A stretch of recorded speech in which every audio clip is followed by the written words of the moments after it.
Hi, everyone. I'm James Protin. I'd like to give a special thank you to our sponsors for the podcast, Candelore's Barking Beauties, with 5 locations throughout the region. Hi, my name is Kelsey Candelore, owner of Candelore's Barking Beauties, where our salon is your salon. We have 5 convenient locations, no appointment needed. All breeds welcome. Any size dog. We are open Tuesday through Saturday from 8 a.m. till 6 p.m. We have 5 convenient locations: Elizabeth, White Oak, Finleyville, Monongahela, and Irwin. Love to have you visit us.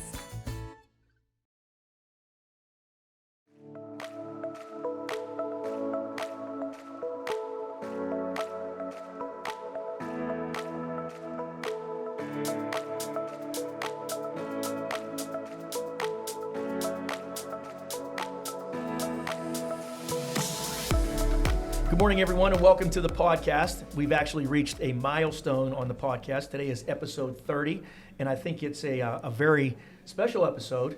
Once again, we're here at Chicco Baccello in Canonsburg, and we have to give them all kind of props for putting up with us and helping us out and allowing us to record here and really kind of disrupt their flow, and they're very gracious about it. So if you're ever in Canonsburg or Washington, stop by Chicco Baccello and grab a coffee or something to eat. The place is amazing.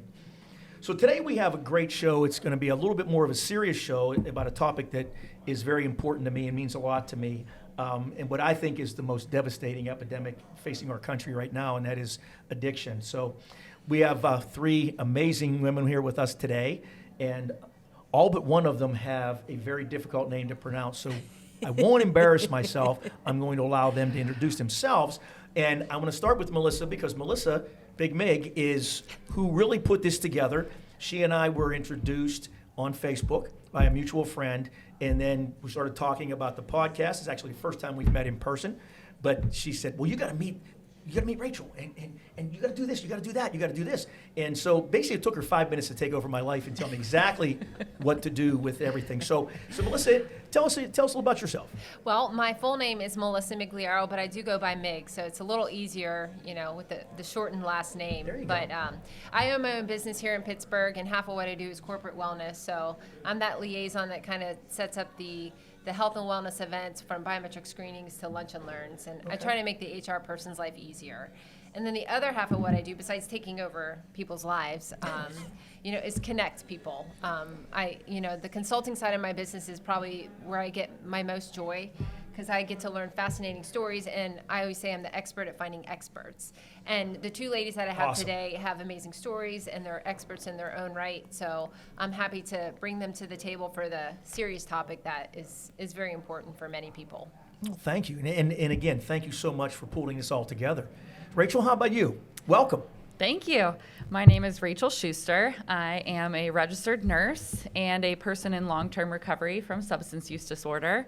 And that has really changed my entire career. I started out in addictions nursing. I started out in critical care nursing and transitioned to addictions nursing throughout going through my own journey. So I'm really excited to share not only my professional expertise, but also my personal strength and hope. Excellent. Thank you. Welcome.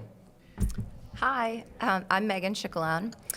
Thanks for having me. I'm a realtor professionally, but obviously not relevant to why I'm here. I founded the Michael Douglas Scichilone Foundation, which benefits typically local healthcare providers and hospitals, different local avenues for people to have mental health issues treated that typically result in addiction. We lost my brother in 2016 to an accidental overdose. So we named, the foundation in his honor, and just wanted to have something positive come out of something horrible. Mm-hmm.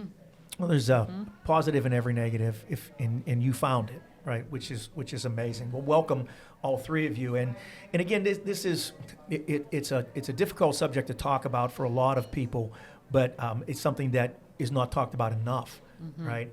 So, and what I'd like to start with you, Rachel, because your story to me is powerful because of how it progressed and how it impacted your career and the support that you received. And can you give us a little bit of, walk us through a little bit about how did you get into that space in the beginning? Was there Yeah. something that pushed you there? Or So I think that it's important for me to start with kind of some background about myself personally. So I come from a nuclear family, and a lot of my personal character traits include that I'm a perfectionist, I'm a go-getter, I am often over-involved, and that was my life throughout high school, throughout college. And all I ever wanted to do was just to coast, to be able to just go to my job and come home and not have all this homework or extracurriculars. And after I graduated with my nursing degree, that was my life. I started my job. That was kind of busy at first because I went straight into the intensive care unit. Okay. That's what I always wanted to do. That was part of my drive, right? If I wanted to be the best, I had to take care of the sickest patients. Okay. And I really enjoyed that. After starting my job, I got engaged, got married, bought a house, and, boom, there for the first time in my life, I'm coasting. I was working at a different ICU at that time, and I started to experience the discomfort of certain emotions that I couldn't put my finger on. And I don't know if I just started to feel them then, or if being so busy was a mask for feeling those earlier if I hadn't been so busy. And so, mental health is a huge part of my story. And for a while, I started to do certain things. I went to a psychiatrist. I started some medications for depression and anxiety. And I didn't want to do the tough stuff. I think that it's kind of our culture that we like to have a quick fix for a lot of things, right? And so, that worked for me for a period of time, but I, in retrospect, started chasing what I joke is my original drug of choice, which is validation from other people and achievement, right? So I was working full-time in the ICU, and I started going to grad school part-time to be a family nurse practitioner, and also started teaching nursing part-time. So that left zero time for me for self-care to take care of, number one. And I can't help other people to be well if I'm not well. But it just was, the perfect storm. All the stars aligned. And oftentimes people ask me, why that first time? I was 25 years old the first time I injected opioids. And, I don't have a great answer to that. I'm a risk taker at baseline. I've always towed that line. I thought that I was above it, that I knew about it.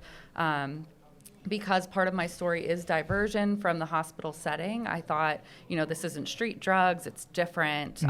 I know what I'm doing. I know the doses, the side effects. I know how to inject it and, use my equipment once and throw it away. Like, there was very much all of this validation justification and rationalization that I felt like, I was different, terminally unique, right?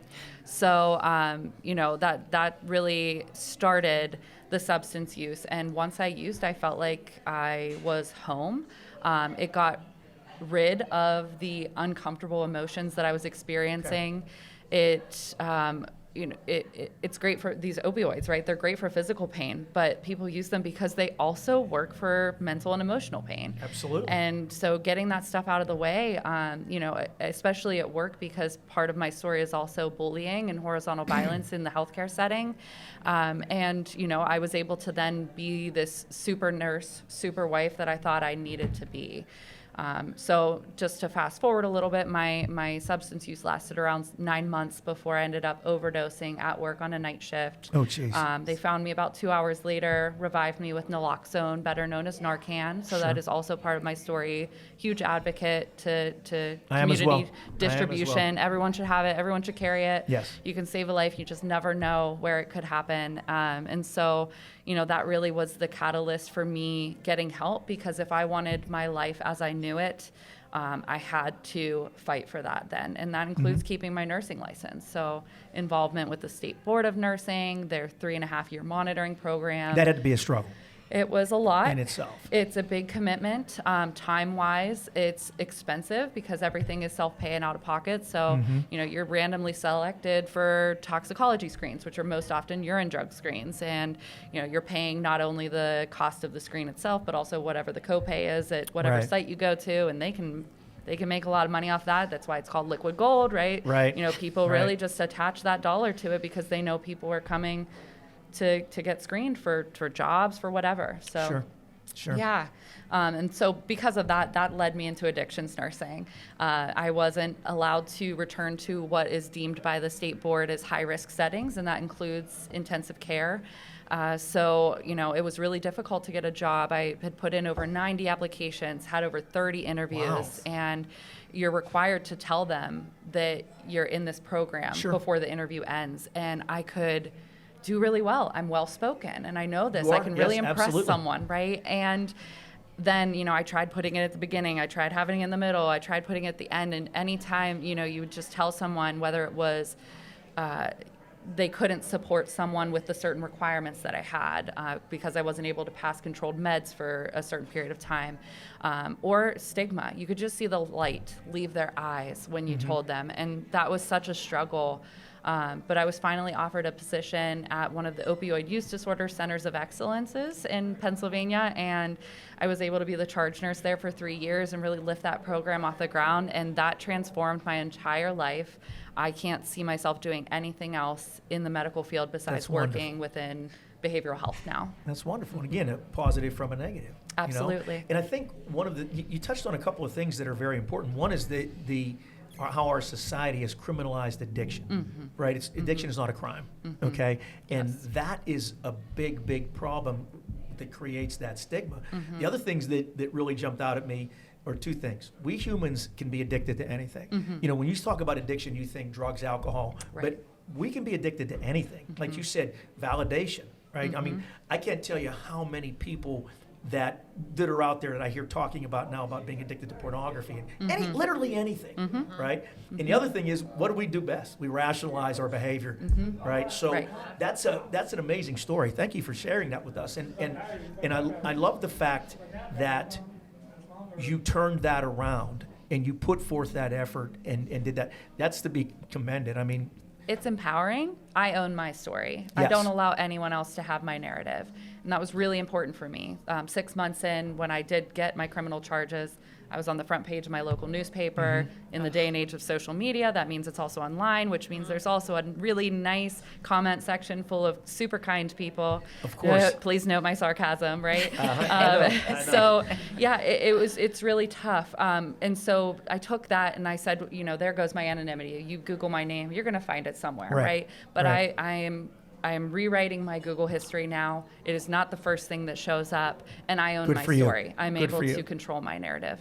One of the blessings of being old, Nick teases me about being old all the time, but one of the blessings is that social media didn't exist when I was young and stupid, because it would have been, unpleasant. Yep. It would have been unpleasant.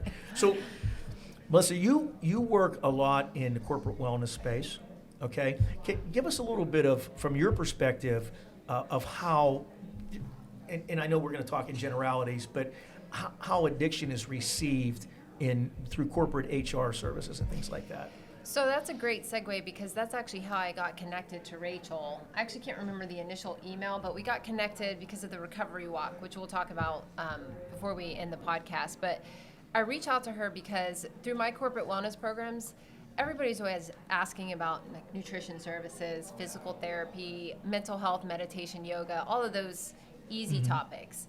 But the deeper mental health issues, and then when you move more towards the topic of addiction, people are like, but it's happening. And so employers, I think the corporate field, people are shifting and realizing that their employees may have addiction issues. So let's not bow away from it. Let's offer something. So I had reached out originally to Rachel to see if she does public speaking, just something simple, so I can offer something to companies for their employees. So that's how we got connected. And I guess to answer your original question, I think if it's the right company and they have the right resources, it's easier for them to offer. A lot of companies have EAP programs, but they're very generic, where I try to customize a lot of my programs with really unique stories. Like when I heard her story, I was like, this is gold. Like it's gold. Like people need to hear it. They can relate to it. It's, everybody knows a Rachel, whether they know it, like they may not know it yet or not. And it's more around. And everybody has a Rachel inside them. Correct. That could happen. Your story could happen to anyone. Exactly. Exactly. That's fantastic. So Meghan, you lost your brother, and that's I mean, that's traumatic. You'll carry that with you forever. But tell me a little bit about your brother. Tell me a great memory you have of your brother that you carry with you. Michael was hilarious, like just in his own way. I think it wasn't like as obvious as some of the comedians in my family. Very sarcastic, loves sports. My son's 9 now, so he was 3 when we lost Michael. Okay. But when I'm watching sports with Cash, my son, it's just, that's all I see is Michael, because he he knows every statistic, every player. He'll call the play ahead of time. Then he knows what the foul was for, whatever the issue was. It's exactly like Michael. He knew sports inside and out. That he loved that. But yeah, we have tons of great stories. Obviously, some tough ones too. But ultimately, just a really good dude. Had lots of buddies. And how old was Michael when you lost him? he was 34. Okay. Yeah. It was November 2016. We'd actually just gotten home from Thanksgiving trip with our whole family. It was that night. So got off the plane. He had just been at rehab before. We all went to this Thanksgiving family event. And he had been, it's a very reputable place. My mom researched it. He had been in and out of rehabs for quite some time. But this one, was supposed to be really good, and we were really excited. All my mom wanted was for us to have this Thanksgiving together, and we traveled to our family's house, and Michael was anxious, like the whole time, you could tell, but he, was clean and seemed to be feeling somewhat better. But I sat next to him on the way home, and I just, you kick yourself, right? Like I could see him texting, I could see him like just so fidgety. And they dropped, my mom and Michael dropped, my brother lived with my mom. So they dropped us off, my son and my husband and I gave him a hug. He had a birthday coming up, and, I was like, what do you want to do for your birthday? And, he's pushing it off because never wanted to be the center of attention. Said, I love you. Thanks for, bringing our bags in. And then the police came to our house later that night. Oh, my. Yeah. So, that's what happened. But the foundation, it took me quite a while to get that actually set up. Okay. And to have our, official nonprofit status. That's a process. It is. I just couldn't stop. Like, that's the type of person I am. I'm very type A and had to do something with all this grief. I think I drove my mom and my sister crazy because my sister's more of, into herself, I would say. Not self-absorbed, just takes things inside. And my mom was just grieving too much to do anything. So I really only had one outlet, so I just started going crazy with it. Yeah, look what you made. Yeah. So tell me about the foundation. Let's dig into that a little bit. What is just give me some background on it. What's your mission and obviously what it is, but tell me about the foundation. Sure. So we started we hold an annual event. We do a cornhole tournament. Oh, cool. Yeah, Michael liked cornhole, and at the time his buddies were still pretty young and didn't have kids, and so it was something that could be social and bring all of his friends back together in a positive setting. So that was the first one that we did was in October of 2017. So it wasn't even a year that we had lost Michael. But the foundation's mission is to build awareness around the dangers of drug use and also how mental health impacts that. I'm not a doctor or a medical professional, but I watched Michael struggle for a really long time.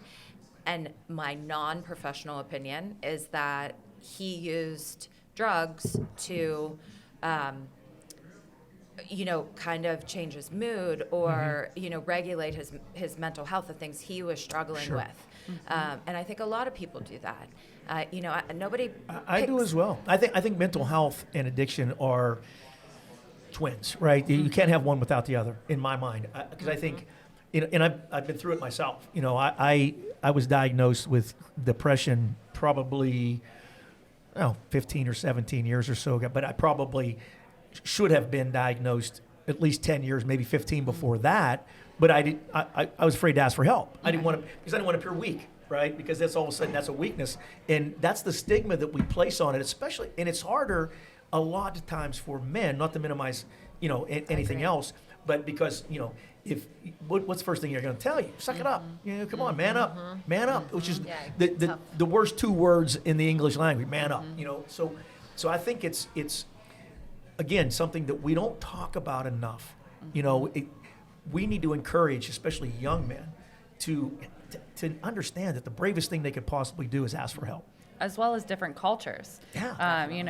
There's often, within the BIPOC community, different values of, we don't do that. We pray it. We pray Sure. about it. We Sure. don't go to therapy. Black people don't kill themselves. That's what white people do, right? Yeah. So it's really important to recognize even the inequities there. Yeah, the cultural issues. That's a huge pull, right? I mean, and that's again when you look at where we're at as a society, and it kills me because, again, I'm old enough to remember the 60s, and the early 70s when we were really, we lost Dr. King and Robert Kennedy, and we had race riots and all those things. And looking around where we've been the last couple of years, looks eerily the same, right? I mean, instead of being on a flickering black and white TV set, now it's everywhere, Yes. and I think it's hard. It's hard, and it just gets to me. Yeah. Well, what we're doing today, talking about it, is part of breaking down that stigma. Yeah. Right? We're all here being vulnerable in our own way. Sure. And that's really important. I think that storytelling is one of the most powerful tools. And, we're all being part of that change. We're unraveling this big knot just one thread at a time. And I agree with that. And I also respect the timing of all of us coming together, coming out of COVID. I mean, I think the residual effects of the pandemic are going to be seen. As far as mental health, I agree. Some of the other therapists that I talk to in their profession talk about how they're seeing an uptick in drug use and alcohol because of the pandemic. So the only good thing about that is maybe it's easier to talk about, like in the whole in people's houses and in the corporate setting. Like, Right. It needs to become an easier topic, just like people talk about nutrition all the time. Very easy in a corporate setting, but how can we make that okay to talk about in a coffee shop, in a company, in a house, wherever it may be? When you know this, when you talk about wellness, mental health is very rarely included in that. Right. It's more your physical being, like you said, nutrition, fitness, and things like that. And it's just something that, and again, we're emotional creatures. Human beings are emotional creatures, right? And where we get into trouble is when we try to hide from the negative emotions. That's where I was, and I literally lost myself in trying to hide from the things that I was embarrassed to share, right? So, and it wasn't until I found actually my wife smacked it out of me, almost, but you ask Brian about her. She's tough. But because of her, I had to step into the light, right? And it was the best thing I ever did. It was painful because I had to face all of my shortcomings and all all of that. But once I got past that and put it behind me, then you start to find out who you really are, And I think we don't give people the opportunity to do that. Keeping that bottled up is the worst thing that could possibly happen. Yeah. I'm going to go backwards a little bit to one of the things I've seen from the corporate side of organization. I have seen more requests for mental health workshops because employers can't deny it anymore. Right. Whether Right. they're like returning to the office or some of these companies have hybrid models, but I'm seeing more requests for mental health and even stuff like estate planning. We try to customize workshops based on real life experiences. So you have I lost my dad in 2021 to a brain tumor, and I own my own business, so I was so fortunate that I could go Right. back and forth to help care for him. But Right. those, even when you talk about wellness, it's estate planning. Do people have their wills in order? What do they do when they have a job and have to take care of aging parents, or have a child or a spouse that has an addiction?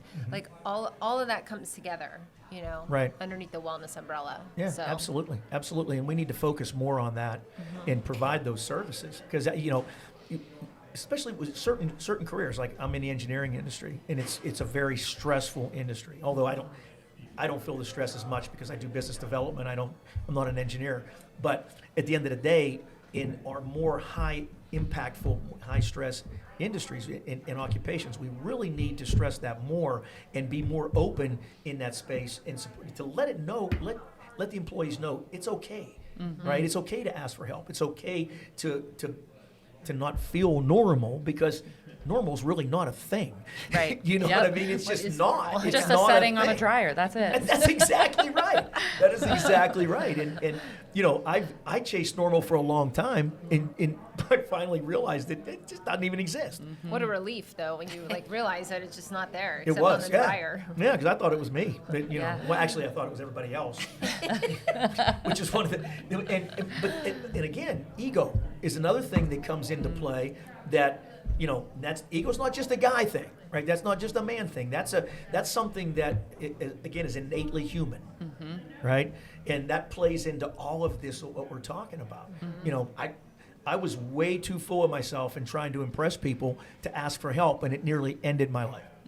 It really did. And you, I'm sure you felt the same thing, because you were a high achiever, right? And it had to be incredibly painful for you to face. Did you look at the overdose, for example, in the aftermath of that? Did you look at that as a failure?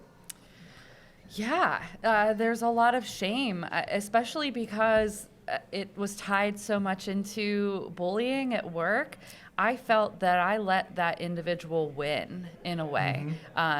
I felt like I could just imagine the validation that individual had felt by seeing me trip and fall that hard. Right.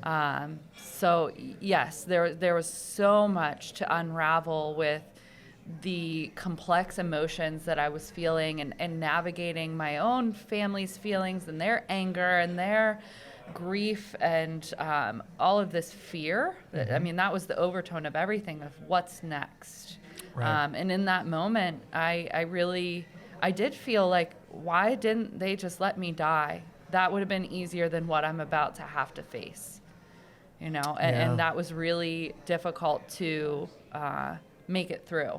I'm really grateful for the treatment systems and the healthcare professionals that I had, as well as the self-help groups I was able to access. I just had all the right people at the right time, but I'd be lying if I didn't say that it's still not a struggle. And I recognize now how much I don't worry about picking up a substance problematically. Right now, my worry is always mental health, because I know that when I get into a headspace that is unhealthy for me, You can feel it, right? yes, that's where Yeah. I will go.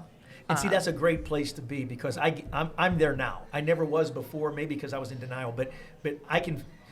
One thing about depression is you have depression. You have it never goes away. It's always going to be there. So I know I'm going to be this way for as long as I'm on this planet, right? And I take a medicine for it. I don't like to do it, but I know I'm not me without it, right? Because I'm very conscious. My wife is a pharmacy tech, so I understand how it's not just illegal drugs that cause addiction now, right? There's gateway drugs that just really are. One of them is one of the ones that I take, right? So I have to be very careful, and I'm very conscious of that. But I can feel that wave coming, right? It's a little scary, but it's good. Did you have health insurance through your work that helped you pay for recovery? A little bit. So I was lucky that where I was working, they were unionized, so I was able to go through most of my treatment before I ended up being separated from the company and losing my insurance. However, part of my recovery journey is long-acting injectable naltrexone, better known as Vivitrol.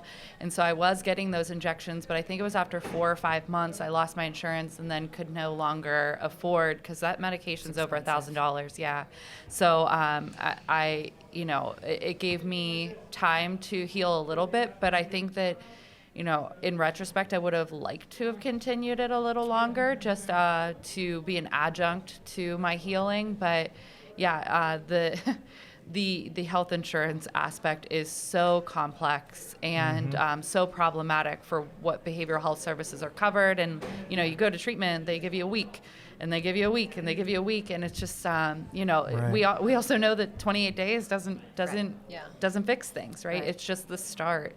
And oftentimes, people don't even get that much. I think that's why when you talk about the disparity between cultures or any type of demographic, because, we grew up in a well-to-do suburb, so one, the stigma around nobody talked about, drug use or abuse or anything like that, other than, so-and-so smokes weed here and there. But anytime we'd ever try and get Michael help, it was a fortune. And a couple of times, we're again fortunate to be able to have afforded to do a couple different programs. But there were definitely times when, beds weren't available.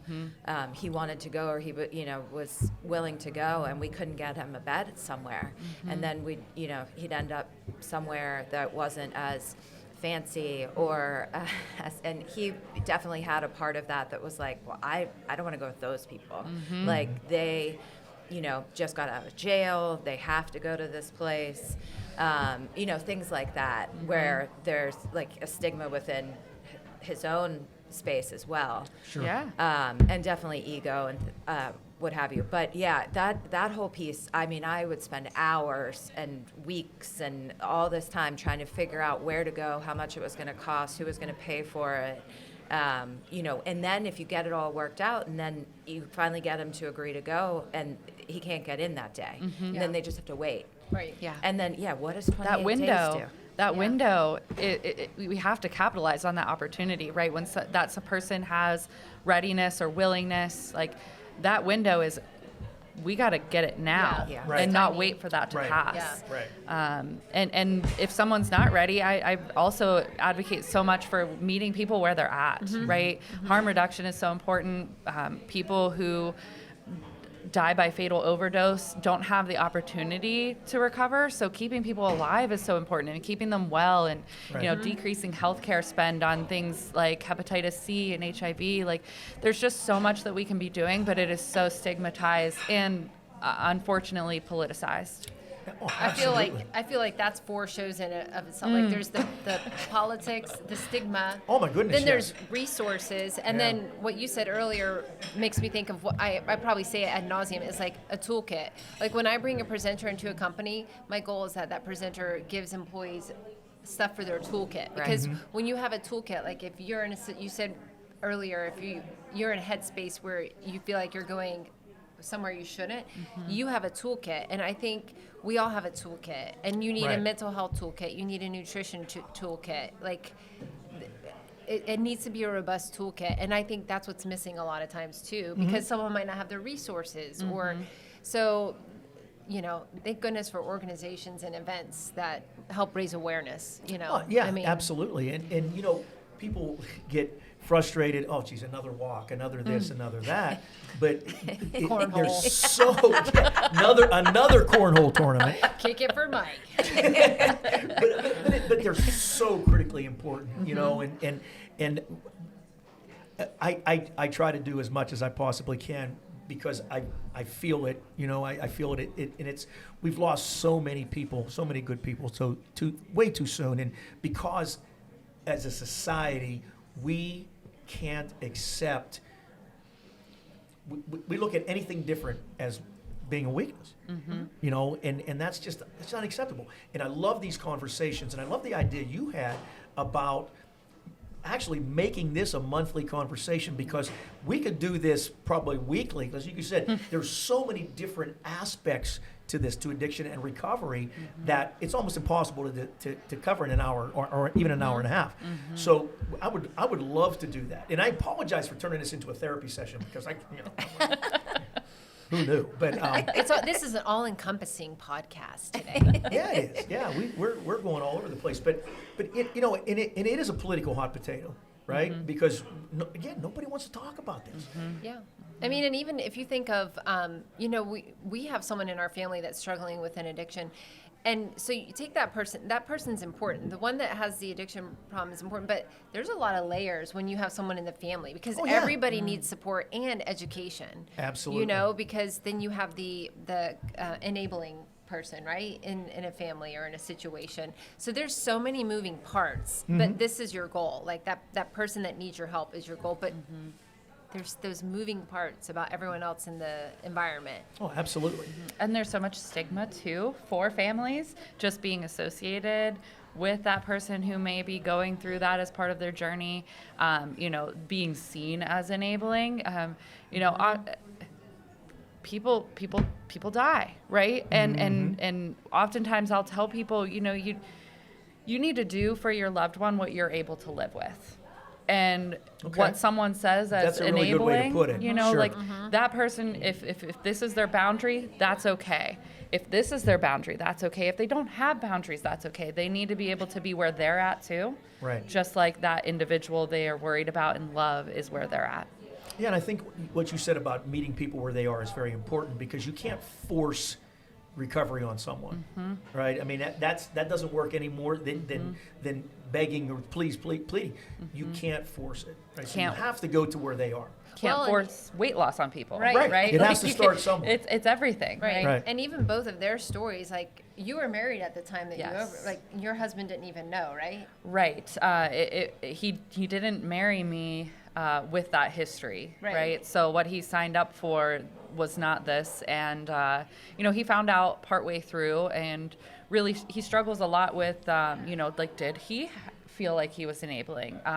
We had our family, but then I also have my parents, and did he feel like he was covering up for me in any way? And in retrospect, he's able to see those signs now, because that hindsight's 2020, but during that time there were a lot of lies. There were a lot of pulling the wool over his eyes, and he beats himself up for that, I think, quite a bit, right?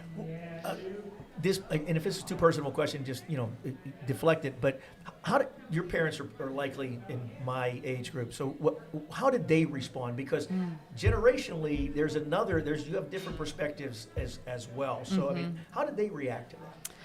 My dad's pretty quiet, so he goes through stuff kind of in an internal way, similar to one of your family members. My mom, I think there's a lot of what she probably went through that she's not vocal about. It was very painful for her to see. I think there was a lot of fear, and in response, there's this reflex of trying to control. And there's nothing wrong with that response. It was just kind of, how do I control my anxiety? I'm going to try to control this situation. But there was also a sense of, this is your thing, you need to get well, and a hands-off approach. So when it came to family nights at treatment or outpatient or inpatient, you name it, she didn't really want to get too involved in that. And then eventually did decide to, and when it was over, she was sad, because connection is the opposite of addiction. I can't say it enough. And that healing is so important for families as well. When you find people who you can relate to, for me, going into a support group meeting and being able to talk to people who were going through and did things that I did, Right. and people didn't gasp at me or, whisper in the background. It's the same for families. My mom was able to go and be with other families, other mothers, other people who were going through this. And I'm sure it's very similar for you with grieving, right? There's something so important about finding other people who are going through what you went through. Yes, and also I read a book that said when you lose a sibling, it's different than losing a parent because you're losing like your future because you plan to have your kids be together and Sure. You look into the future with that person. But I agree with you. I think that one of the hardest parts, obviously the hardest part was losing Michael, but my mom, this was years, and she would hide things from us because we weren't, I was at college or I was, in a different city. And I didn't know how bad anything was. I had no idea. I was totally clueless. Like now when you Google what do people on cocaine look like or what, what are their,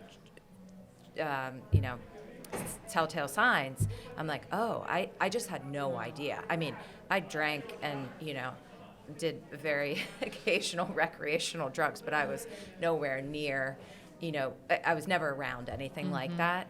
Right. So that was really hard. Like to your point about your husband, I just kept going, I can't believe this is happening. Like, I can't believe this is where this sadness and this, has taken my brother. Like, I don't know. For me, like for what we do, the foundation, like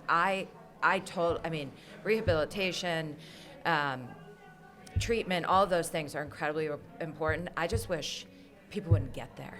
Like, I just Right. wish that, and I know that won't ever happen. I know that somebody is always gonna, self-medicate and do those things. But I just think if you tell kids early, we never talk, we got speeches about, your brain on drugs.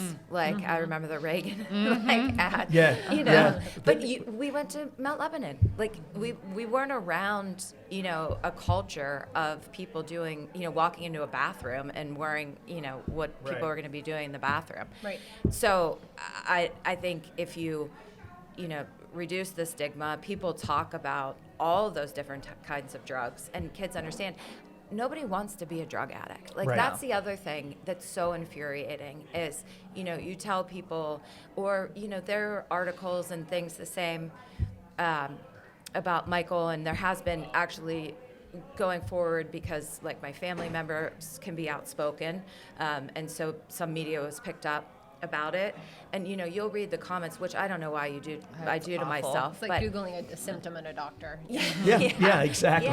Yeah. But they're, well, he's a drug addict. Well, he, deserved that. He shouldn't have ever done that in the first place. It's always like you always see that. No, there's a million wonderful people out there that are supportive. And, Right. Sure. But that whole idea Those of one or two treating hurt. people that way, Yeah. is kind of outrageous. And that's why I've had people who have gone through similar situations tell me that the loneliness was a really big deal. They felt completely and totally alone, even in a room full of people that loved them. They felt like they were completely alone in the world. And I think that because that those things are out there.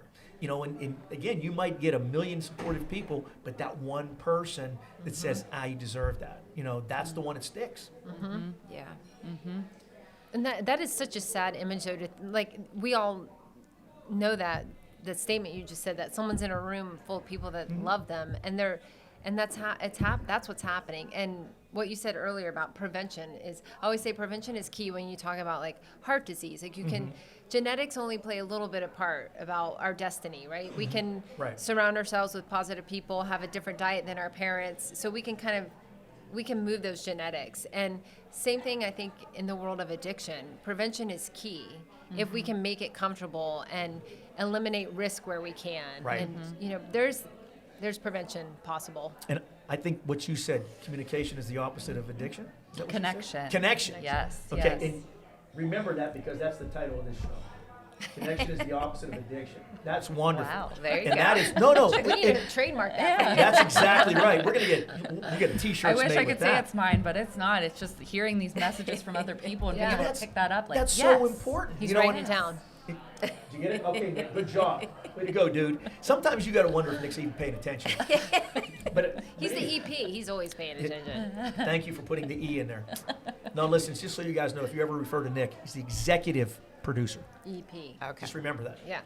So, beginning, I read somewhere the other day, before we even talked about doing this, is that there's very little that happens in our society that's negative that can't be fixed by an open and honest conversation. You know, and I think if we can engage people in those discussions, even people who are in the middle of addiction, and just talk, listen. Just, I think the most important thing we could do is listen.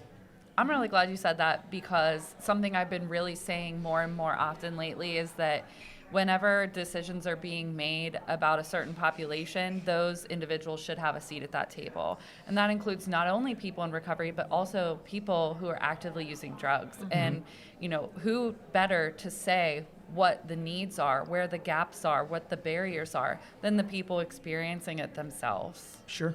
Exactly. Spot on. Yeah, They and don't I, have that respect, I feel like, in Right. the community. Right. You know, people. And they you're in the just feel- shadows. Yeah. And Right. they feel What do you uncomfortable. do? Right. Openly say, like, hey, yeah, By the way. you know, I'm using heroin. You know, like, Yeah. it's not something that is safe to do because of all of the repercussions. absolutely, and that's just so painfully sad that we can't accept this addiction as an illness, because it really is. You know, and again, you know, when you look at just watch television, okay? Anytime that an addict is portrayed on any television show, it's in a negative way. They're criminals, right? They're doing bad things. They're going, you know, they're going to eat your children. There's terrible things that are going to happen, right? Because they have to feed that beast inside them, and that's just unacceptable, because, you know, nobody, like you said, nobody intends to become addicted to heroin. Nobody does. Nobody makes a conscious choice to do that. Right. And people use drugs. Yeah. Like, Yeah. they do. You Yeah. know, I you know, I'm not going to assume everything about everyone, but you mentioned yours, and Yeah. you know, like, Oh, I I've don't dipped have a and problem. dabbled, but not problematically in the past, and you know, opioids were a different story for me. So All you I know, can say is I was a teenager in the 70s. So ask your parents about all it. right. But no, in all honesty, you're right. And again, from paying attention to the pharmacy industry, because my wife's a pharmacy tech, right? And prescription drug abuse is probably more of an issue than cocaine or opioid. You know, and you don't want to minimize anything, but that's a lot of times where people start. You know, you hurt yourself, right? You trip over a cat and you hurt yourself, and they give you oxycodone or something like that, and it's so easy to abuse that. Yeah. And what do you do when you don't use up your whole prescription?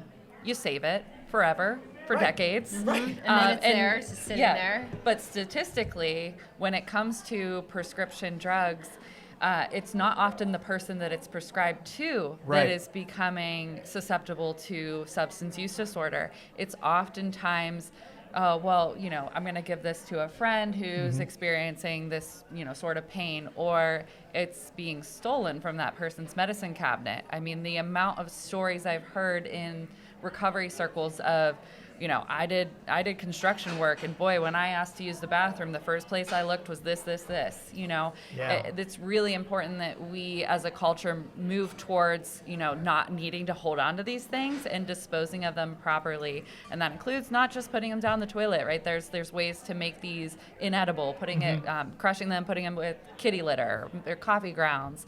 You know, those are part of the ways that we can do good prevention work in our own lives. The police department has a drop-off, too. I know Yes. Mount Lebanon does. Yeah, drug Okay. take-back days. Yeah.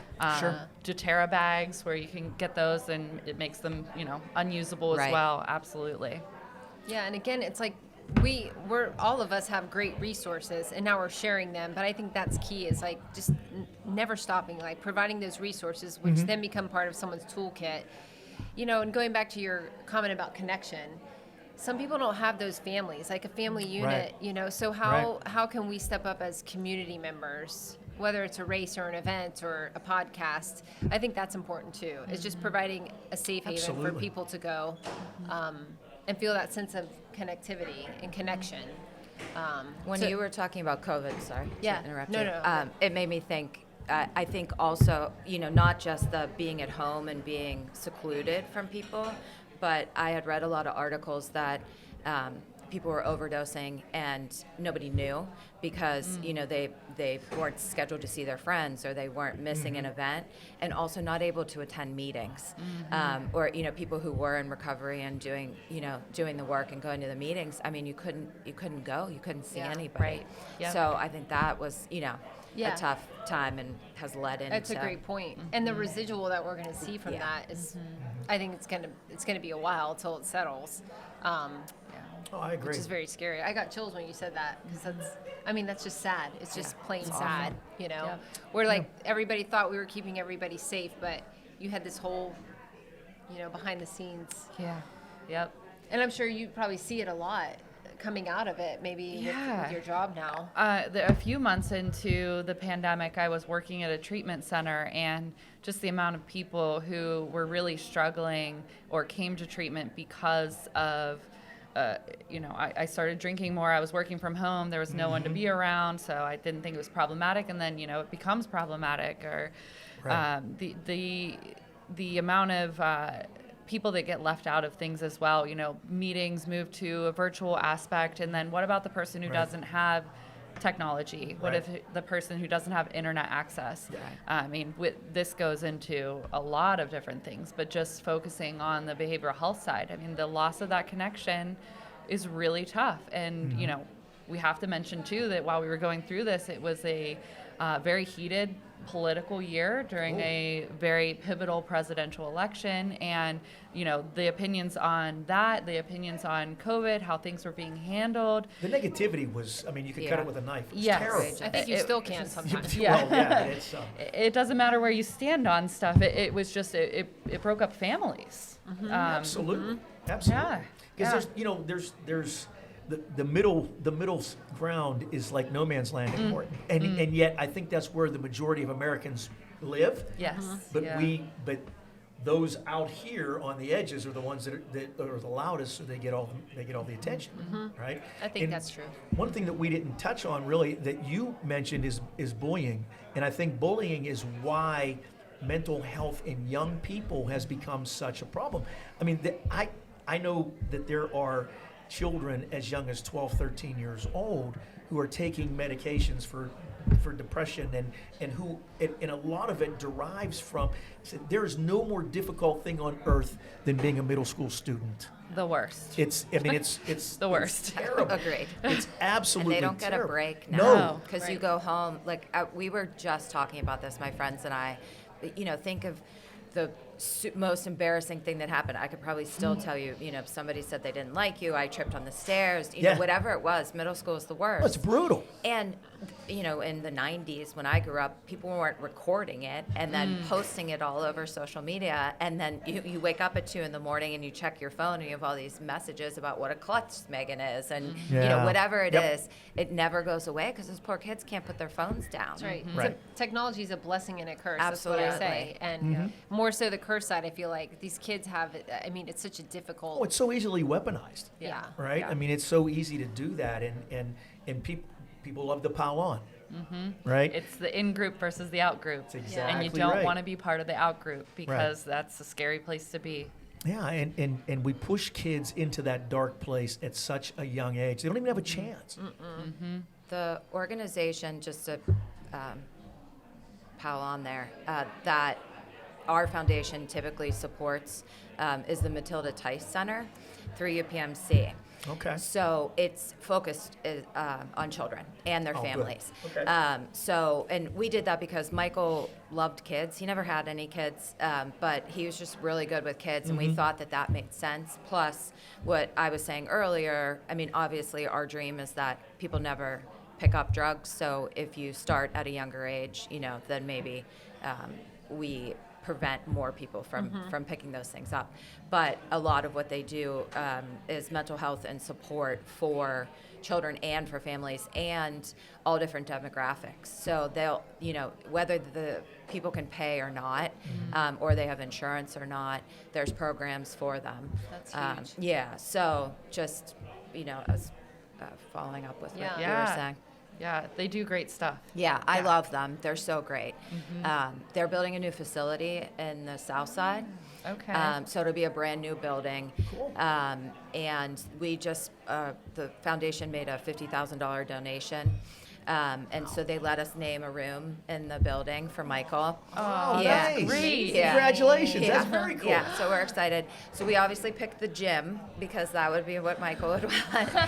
And I don't know if you know who Baron Batch is. He's the Sure, yes. he was a steeler. He's an artist. Okay. He does kind of like graffiti art. It's not, Yeah. But without us knowing, UPMC had reached out to him, and he's doing a lot. I don't think that they're paying him. Like, I think he's volunteering his time and his skills and doing a bunch of the work down there so that it makes it vibrant and exciting and something fun for the kids to see when they're coming in. And he's gonna do the gym for us too. So I'm excited to see all of the, When do they hope it's complete? well, I think they said November, but I don't think that's happening. Construction time means like 2 months. Yeah, exactly. I was like, we're not going to put anything on our calendar. Yeah. So. Yeah. Well, good for you. That's awesome. That is Maybe awesome. that's. I would love if we still have time for them to just each talk about their events that happen every year. We have all the time you guys want. I mean, we can stay here. They close at 2:30, so we have time. But why don't we do that? Why don't you talk? Let's talk about your event first, Rachel, Sure. and see. Let's put it Which out is there. tomorrow. Which Yeah, is I know. tomorrow. So, yeah. And this will air after that. But so, But you'll have it but always next there's year. always next year and the year after. That's so exactly for the right. past handful of years, I've been involved with the Pittsburgh Recovery Walk. I find a lot of I get refueled by getting involved in those kind of events, and I never leave feeling like, down about stuff. I always Yeah. leave feeling better than I did when I went at the beginning. So the Pittsburgh Recovery Walk has been going on, I want to say 6 years now. Jess and Naomi, if I mess that up, please forgive me. They do great work. It's an all-encompassing event. We're really trying to make sure that it supports all pathways to recovery, and that includes people on all parts of the spectrum, from people that are in recovery, that are abstinent, people that are utilizing medications for recovery, people that may be utilizing medical cannabis, people that may be needing harm reduction services. So we have music, kids activities, we make signs to carry during our walk. Speakers. We have speakers, main speakers, recovery storytellers, music, dancing. The biggest thing that is super cool is our community resource fair. So we have a lot of tables set up for different resources, from treatment facilities to medical providers. Sometimes we have the community outreach wellness center that comes and has their Hep C testing on site, which is just super rad, right? Okay. So it's just an event that just keeps growing year after year. I really enjoy it. You'll be able to check it out on live stream, because we're live streaming it as well for people that can't be there in person. And that'll be recorded. So Cool. stay tuned, check out the website. There's lots of volunteer opportunities with tell it us as the well. website. Yeah. What's the website? I think it's pghrecoverywalk.org, but don't That's quote right. me on that. I think that's right. We'll check it so you can add it into There the you go. Yeah, screen. yeah. Yeah. Show Yeah, notes. and the website has some really good resources on it. And I don't know if I'm right, but isn't September National Recovery Month? It Is is. that kind Oh, of why you okay. guys picked Okay. that? September Okay. is National Recovery Month and National Suicide Awareness Month. Oh, that's right. And you have these. You have these as well, yes. Yeah. Yes, a plug for the new Lifeline. This used to be the National Suicide Hotline, 10-digit number. You would have to remember that whole thing. Right. This is the same thing, but we've changed it to a 3-digit, easy to remember 988? number, 988, just like 911, right? So suicide, mental health crises, all of that, you can call it, you can text it, because we know there are people that don't enjoy talking on the phone, and that's okay. You're in that moment, you can text. There's also a chat function on the 988 website. So Okay. 988lifeline.org. that's right. And I'm just actually curious, the people on the back end, are they people like yourself that are like registered nurses, or like who's kind of manning that back end if someone dials in? I don't want to speak to it inaccurately, but my understanding is that they're not always medical professionals or clinicians. They may be people that are passionate about it for one reason or another, maybe with lived experience, but oftentimes they're trained to just work through that crisis conversation, similar to a 911 operator, right? They may not be a medical professional. They're not there, diagnosing or telling you, you need to do this. They just have very specific protocols for walking through that. And a majority of the calls to the Lifeline are able to be de-escalated in that moment, and a minority are escalated to, further treatment or resources. Sure. It's good. Excellent. So, Meghan, tell us about your event. Sure. So we have the foundation, which is called the Michael Douglas Scichilone Foundation. Very original, I know.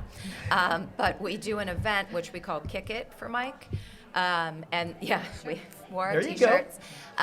T-shirts are a big part of our thing. We try.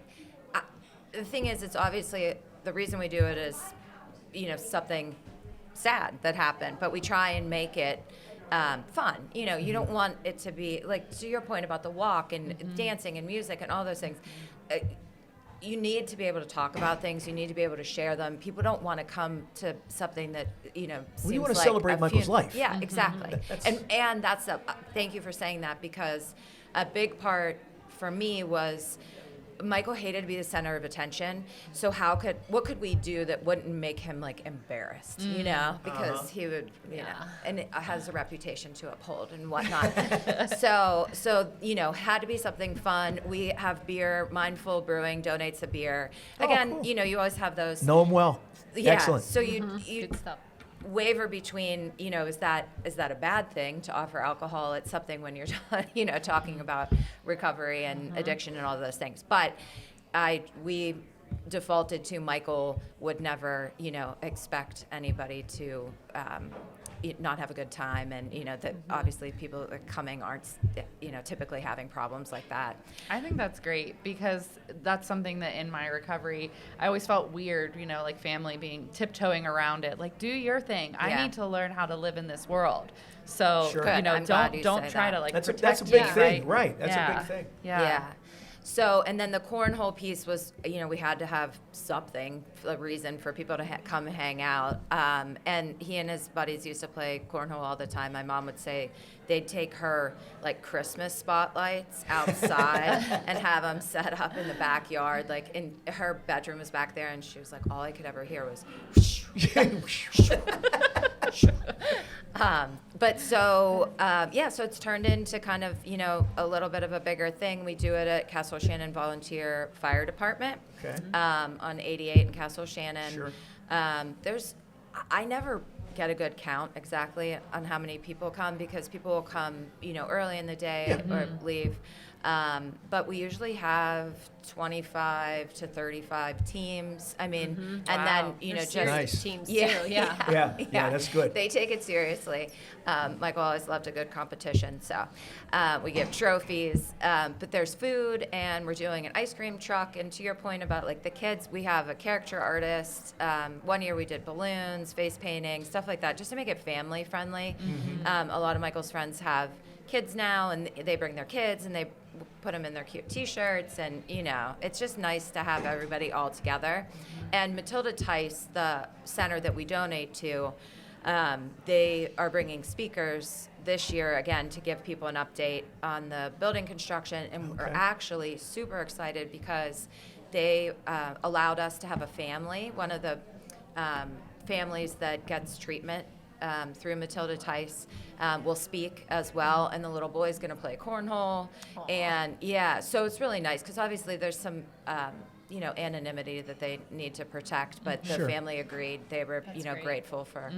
So we're excited to be able to share their story and how Matilda Tice has positively impacted their lives.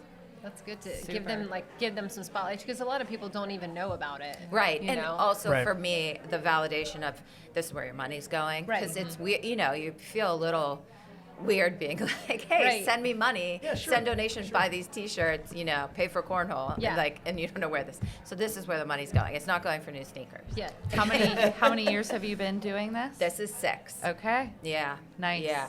So I know last year was 5, and I was like, oh, like maybe we should. And then no, everyone was like, expected now, yes. when's cornhole? I'm Yeah. like, okay. It's expected. That is So. fantastic. I Yeah, love it. it's I love fun. it. It's fun. Yeah. And it's obviously for a great cause, and you're honoring Michael every year that you do it, and his friends, and that's just amazing. Thanks. That is amazing. Yeah. It's wonderful. Thank you. I don't know if this is going a little backwards, but we were kind of like half joking about if someone comes in touch with like an addict, they're like, should I drink around them? Like, what from like a clinical perspective, and someone who is actually recovered, like, I don't know, like, how do people approach if you're going out with someone and you find out that they're in recovery from pills, like, and there's alcohol at the restaurant? Like, I wonder if like people run into that. I have, and you sure. don't know how to act. Like, should I drink in front of the, Yeah. So I'll start with saying, number one, everyone's individual, so everything should be individualized. The best case is to ask that person, Yeah. hey, I don't want to be weird, but like, what do you prefer here? I also had people, got out of treatment. I was very fresh in recovery, and my sister-in-law was, getting married to my brother-in-law, and so I was part of, her festivities, and, I didn't have to be weird around the people that didn't know because I had someone who did, and, I got orange juice, looks just like a mimosa, right? Like, so there were ways where I was able to just, not have to be out about it when I was too vulnerable to do so. And there are people that are in recovery from one thing or another that do use other substances too. So, abstinence-based approaches, it is a pathway. It's a very valid pathway, but it's not elite to other pathways as well. So, it just really depends on that person and their comfort level with things. And I think that's really important that we, ask them about that. And I think it's very basic, and I think people just get nervous. Like, but you're just simply asking, like, what do you prefer in this situation? Here's what you don't do. You don't say, why aren't you drinking? Because what are you, pregnant, right? Like, it's just very uncomfortable. If someone doesn't want to drink, it doesn't matter their reason. Right. Just like be cool with that. What can I get you to drink? Open-ended question. Yes. And even if you don't know if a person is in recovery or has an addiction Yes. issue, because that's just being polite. Yes. Right, It's as right. simple as that. Yeah. It's because I like beer. Okay, I'm a beer guy, but you'll never ever see me have more than 2 at any one sitting. I haven't been drunk since the 70s either, right? So a lot of things happened in the 70s, but I left them. But I like the taste of beer, so I'll go out and I'll have a beer. But I know my limitations, right? Because I drink it because I like the taste. I don't drink it to get a buzz or to get high or get anything like that. But there are people who, when I go out and entertain clients in my job, for example, it goes both ways, right? There are people, those people who are uncomfortable drinking, and then there are those people who want to have a drink, but they don't want to be the first one to ask, right? So it's a balance, because like you said, it's individual. Everybody's different. Yeah. I don't drink alcohol, but I was with a group, and they were all having drinks, so I said to the bartender, I said, I don't know anything about alcohol, but make me something with no alcohol that looks like what they're drinking. And he did. I don't even know what it was, but he put a lime in it. Yeah. But because I don't do that, right? And so you don't want to make anybody uncomfortable, and geez, everybody knows how sensitive we are now. It's like we've probably offended people 20 times today, but that's okay. And this whole thing, we'll get over it. This reminds me also of. So my mom is in this terrible habit of telling people that I'm vegan. I'm like, Mom, I am not vegan. I like cheese, and every so often I like chicken wings. Now I try to eat like 85% plant-based, which is different than vegan. But Yes. and I jokingly say that to her, sorry, Mom. But she'll tell her friends that I'm vegan. So then I feel like everyone looks at me like, oh, one of those. You're one of them. Yeah. I hope she doesn't come I'm for like, dinner. no, I actually like cheese every so often on pizza. It's like, it's just very funny. But you take that up a notch with, why are you not drinking? It's just very funny. I was traveling, it's off topic, but it's funny. I was traveling for work, and I was on a turnpike in a neighboring state, so we'll keep everything anonymous. But I was hungry, so I saw there's a pizza place. So I said, okay, I'm gonna get a small little pizza, right? So I saw it and said that vegan. I think it was, I forget what it was, cauliflower or something, crust. Okay, so the young girl, she asked me what I wanted on it, right? So I'm like, Cheese. What do you put on a vegan thing? So she said, well, you can have cheese, you can have sausage and pepperoni and all that. I said, doesn't it kind of not? Is it vegan Doesn't sausage? it not fit? I mean, Yeah. I mean, it's like, so I had a vegan crust with mozzarella and sausage, Yeah. which. No judgment. Truthfully, it was really good, Yeah. but it was like it was very confusing. Awkward. Yeah. So. But it's all like labels, I think. Well, you don't want to be too healthy. Well, people that's- do like to put labels on people. Yes. I mean that it's just Yes. easy. Like it's easy to stereotype. It's easy to put labels, and I think then when you feel uncomfortable, oh, she has an addiction. Ooh. Well, so we knew you were vegan labels as soon on as you it. walked in. You didn't have to say it. It's Really? like Well, The gave it label, away. it's It's all on over your you. back if you Oh, Yeah, shoot. it said, yeah. I forgot to take that off. I forgot to take the Plant-based, Okay. Mom. Yeah. Plant-based. It is funny though. I'm glad you brought up labels because that's something that actually earlier today I got to do a really cool presentation on for work about language and stigma because that's like my favorite thing. I just love it. And there's so much research about maybe we shouldn't be putting labels on people that turn them into a thing, right? If you want something to flourish, you call it a flower. If you want to kill Right. something, you call it a weed. So really paying attention to the words that we use when we describe behavioral health challenges. Right. I think it can be, it's something tangible, right? We can all do it in our lives. We can all mention it. So I Sure. think that, if you listen back to the way that I've spoken, I'm very conscious about the words I use and how I describe myself. One thing I will say about that is sometimes people do use words like, I'm an addict, I'm an alcoholic, and that's part of owning that term, and that's part of their healing and their recovery. It's owning your story, like you said. Absolutely, absolutely. But you'll never find me as a medical professional documenting that in someone's chart. Right. Or using it in a clinical setting. And that's oftentimes why I feel more comfortable describing myself as a person in long-time recovery. I use that person-first language because it takes that label off of me. I'm not Right. a jar. I don't deserve a label. Sure, I'm a sure. person. Yes, I'm a absolutely. human being Yeah. behind this, You are right? not a jar. I'm not a jar. That is so true. That is so true. And we all get labeled at some time in our Yes, lives, right? yes. Because if we can tell our story, your story's going to get told. Somebody's going to tell it. Right. Right? So why not you? Nobody can tell you. Nobody knows about my journey like I do. Right. Right? You can see it in the headlines maybe, but you don't feel it like I do. Right? So that's why my Terry Lynn often tells me that I overshare, right? Because talk about being opposites. She is 180 degrees opposite than I am. I talk a lot. I talk for a living, right? And I'm very open about who I am. And she's just the opposite. She's the quintessential introvert, right?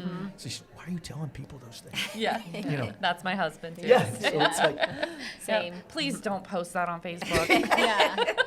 her thing is I'll say something to her and she'll say, "Have you told anybody else this?" And I'll say, "No." She says, "Don't.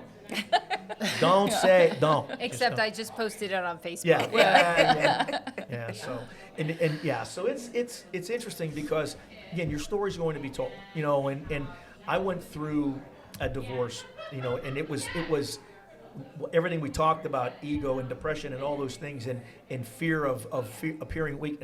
I never asked for help, and it cost me a marriage and a family.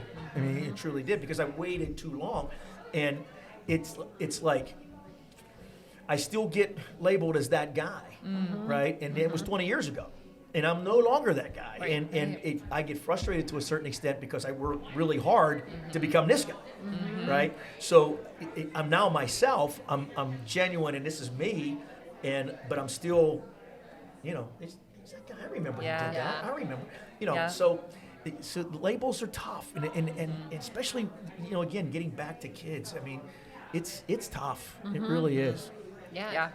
Because those labels, they've been put on there falsely and put on social media, and it's just so hard to take them off of Yeah. the kids. Yeah. And it becomes out of your control almost. And Yeah, then it's just like the absolutely. fish And it's swimming projected upstream. on them, so all of Yeah. a sudden kids start to think, if people think that about me, then maybe that is who I am, Yeah, right? maybe it's true. Yeah. Just and accept it as their reality, which is the sad. thing that kids want more than anything is to fit in. Right? They don't want, even if it's good, they don't want to be called out. They don't want to be put spotlight on them, even in a good way. They just don't want that. That's like, they're not ready for that yet. You know, so when when there's a label placed on them and forced on them, it's traumatic. Yeah, and even adults too, probably. You know, if I think it's probably happening more often than we think with adults. We want to feel included and we want to have connection. I mean, we're humans. You know, that's why in the beginning of the pandemic, you know, I heard a lot of corporate clients, everyone was excited to work at home, right? And then, you know, people actually miss human interaction. So you see more of the hybrid model, you know, or their spouse was driving them crazy, you know. But we're human. Like situation. That's why we have senses, you know, like touch, smell, you know. Yeah. No, you're absolutely right. It's important. You know, one thing I have to do in my job to be successful at it is I have to be able to read people, right? You can't do that on a Zoom call. You have to be here. You have to be able to see body language and reaction. Even the way somebody's eyes are. You know, if you say something and they look down or something, there's keys that will trigger it, but you can't get that on a computer screen. You just can't. You know, like I had no idea you were vegan when we talked on Zoom. And then you saw me and you're like, wow, she's vegan. I knew. I mean, it's like, I thought you were just like everybody else. And all of a sudden you show up and you got I mean, this I vegan looked thing at you going and on. I thought, what a huge carnivore he is. Well, that's kind of obvious. I can't hide that. You know. Can you read my body language that I need more water right now? Yeah, Do I have yeah. permission to get some water? Yes. Okay. Absolutely. Does anyone need some water? I'm good. No, Okay. I And tell us when you're 1:30 Yeah, is my she has a hard show. stop. Yeah, and listen, we can wrap up anytime. We're well over an hour, so we like to have the show run at least an hour. So I mean, whatever you guys want to do, I'll sit here and talk to you all day. You know, it's what I do. Your story is amazing. Oh my It gosh, is. thank you. I can't believe it's hard for me to talk about. I mean, obviously, and I am actually, I'm in sales, and so people always think I'm really extroverted, but I'm really private, and so it's hard for me. I only do it for Michael and because I needed an outlet. And Megan, I got to tell you, you know, and I was concerned about putting you on the spot, and you know, but you've been wonderful talking about it. I know it's something that I didn't cry, is so that painful. was- I got teary-eyed. I know. Yeah, so- Usually, my But therapist you says were I have awesome. easy Thank you for that. tearfulness. That's a good No, thing. thank you. I really appreciate it. I mean, Melissa organizing everything. Again, I was driving down here and I was thinking, oh my gosh, I would never do this. Like, this is so not me. And like we were joking about my real estate job and putting the clip guy on. I don't even post myself ever on social media. You know, that's just not me. Yeah. I can't. It's so amazing because for you to be comfortable sharing that, and I agree with you that it's so important to tell your own story.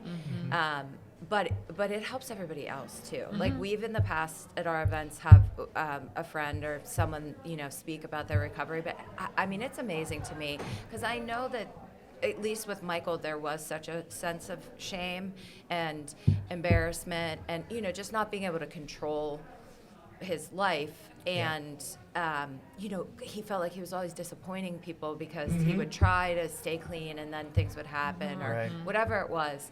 So I just really admire that you are doing this. And Thank you. no, thank Yeah.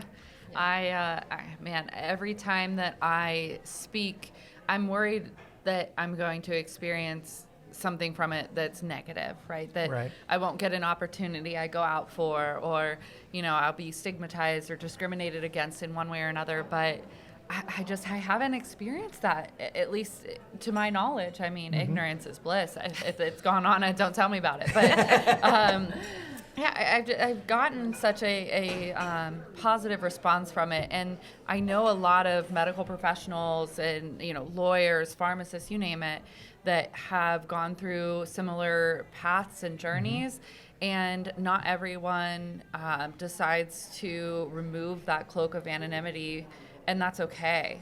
So Sure. I really hope to, you know, take mine was already out there, like I said. So I hope to kind of be a vector of spreading the message that others may not be able to, based on the things that they can't lose. Well, everybody has something important in their life that they can share to help somebody else. Yeah. Right? We've all experienced it. And what we're talking about, nobody is immune to this. Literally any human being is, because we're addictive creatures by nature. That's just who we are. We're habitual, which leads into that, right? So nobody's immune to this. And it used to be, drug addiction was for junkies on the, in inner city and poor people and all these different, again, the stigma, but it happens everywhere. It's nobody is immune to it. We're addicted by nature, and then you just add in chemicals. Like, actually, speaking of vegan, scientists say that you can become addicted to cheese. There's a chemical in cheese that's that addiction. I mean, I'm there. Right, yeah. So Where do I find Cheese Anonymous? I mean, I'm going to eat cheese later. You're just like ruining cheese now. I'm going to eat cheese for lunch here. Yeah. Just cheese. I mean, if I go to like Sheetz or something, like mac and cheese bites, mozzarella sticks, cheese curds, like that's like all cheese, and I'm like, this is great. My husband's from Wisconsin, so think about how bad those the chips cheese are. trip, I think, talks about that. It's kind of crazy. It's kind of fascinating, actually. But don't read it if you don't want to know, like, the science behind the cheese addiction. I was traveling this summer, going to North Dakota. I was in Wisconsin, and there's a building, just standalone building off the interstate, and it's there's a giant mouse in the parking lot, and it's like all about cheese. Any kind of cheese you could, and all kind of weird cheese concoctions of the hybrid cheeses that they put different kind of cheeses together. Was it Mars Cheese Castle? It might have been. Do they sell like bratwurst and things like that too? Yeah, all kind of, everything. My husband's from Oshkosh. Is that right? Yeah. So we made this, and we used to live in Chicago, so we would make the run up to Oshkosh, and then you always had to stop at Mars Cheese Castle. Well, that was kind of my halfway point, right? Yeah. Because my grandson that lives out there, he wanted to have this big adventure and take a road trip with Pap. So I had to drive out so there cute. and then drive it, because he comes back for a couple weeks every summer. But it took me like 35 days. It's like 2 days each way, So going out, 2 days to get him, 2 days to bring him back, 2 days to take him back, 2 days to come home. It's like, central Wisconsin there is kind of like my halfway point. So it's actually a nice part of the country. it is. It absolutely is. And Wisconsin Dells, right? Yeah. Who knew? I had no idea. And My it's husband. like this gigantic. It's like one of the most popular resorts in the country. It's Really? Yeah, wild. and it's like it's very family friendly, and it's very cool. It's like Vegas down, several like a D3 Vegas. Wow. Vegas. That's very Okay. good. Yeah, with water parks With water parks, a lot of water parks. and Midwesterners. I've got a good visual. Yes. D3, Paul Bunyan's all-you-can-eat buffet. Oh my With a gosh. giant Paul Bunyan. Do they have vegan options? No. Listen, if you actually went great. in there, Paul Bunyan himself would come out and hit you with something, with a piece of meat. Every time we order pizza from like Ironborn, like my so husband will order like pepperoni and mushroom, and I'll get like the vegetarian option, and I'm like, can I have a piece of your pizza? I just can't help myself. Yeah. Anyway, can you tell I'm hungry? Yeah. I know, right? It is lunchtime. Yeah. Well, this is, again, my friends, this has been fantastic. I thank you all so much for coming and joining us, and I really do want to do this again. So we'll get something scheduled and kind of come back and revisit this, because there's so many more places we could go with this. So, but in closing, what is and Rachel, I'll start with you. What is the one thought you would like to leave out there, that if there's that one person that is watching this that you could touch, what is the message that you want them to hear? You matter. You matter. You're not worthless. You're not a throwaway. Your feelings are valid, and find someone who recognizes that. There is hope. There's hope. Excellent. Meghan, what are your thoughts? I would say that was excellent. Yeah, I know. What she said. Yeah, echo that. And just that you're not alone. I think that's, such a hard thing when people are going through any type of mental health crisis, is just feeling alone. Yeah. And someone's there, even if Yep. it's not someone that you've even met yet. So hang in there. I guess the word, actually just a couple of words come to mind after they both speak is never give up, and the word surround. Like, try to surround yourself with people that make you feel good, that make you better, that love you. And from, I would say surround is just a word that comes to mind. But you said it pretty on point. There is hope, you know. There's always hope. And we're all in this There's together. always hope. We're all in this together. Yes. You know, the more we educate ourselves, the more we learn about this, you know, and learning is a communal act in itself, right? So if we're not here for each other, why are we here? You know, we didn't just plop down here in this time and space, in this planet. And I saw a quote, you know, everything's Queen Elizabeth the last few days, right? Yeah. God rest her soul. She was something special. But there was a quote when she said something about, we're all just visitors here to this time and place, and our job is to observe and love each other. And I'm probably misquoting, but it was so powerful, just simple and powerful. Yeah. You know, we're here for each other. That's why we are sitting here. That's why we're sitting here. There's a reason that the four of us came together. But The vegan. the vegan brought us here. There is a reason that we're here having this conversation, you know, and out of this conversation, I can see a dozen more, you know, so that's a wonderful thing. And I thank you very much for coming and joining us. And Thanks for I hope that having you have us. a, Thanks for having have us. a Thank wonderful you. day, and good luck with the walk tomorrow. Thank you. And next week with you. Thank you. And I'll get some information from you. I'm going to try to come over. Oh, yeah, please. Yeah, Be I great. will. You can have a beer. I will have a beer, and I will be Mindful really, break. really bad at cornhole. You don't have to play cornhole. You could just watch. I can just watch. I can have a beer and watch. There you go. Yeah. That's perfect. Get your face painted. And get my face painted. That is awesome. That is awesome. So thank you all very much. I appreciate it. Thank Awesome. you. Thank you.